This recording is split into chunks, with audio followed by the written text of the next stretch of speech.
ಜನಮನ ನಿಜ ಗುಣ ಆಲಿಸು ದೇವಿ, ದೃಷ್ಟಿ ತಾಕಲು ಪಾಲಿಸು ದೇವಿ, ಆರೋಗ್ಯದಾತೆ ಆರಾಧ್ಯ ದೇವಿ ಚಾಮುಂಡೇಶ್ವರಿ ನಮೋ ನಮೋ.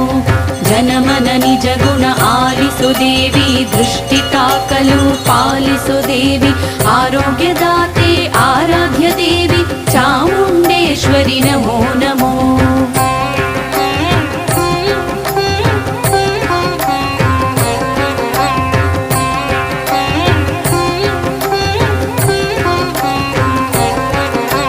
ಗಾಢಾಂಧಕಾರದಿ ಅಭೀಷ್ಟೆ ನೀಡಿ ಕಾಲರಾತ್ರಿಯಲ್ಲಿ ವರದಯ ಮಾಡಿ ಉಪಾಸನೆ ಮೂಲಕ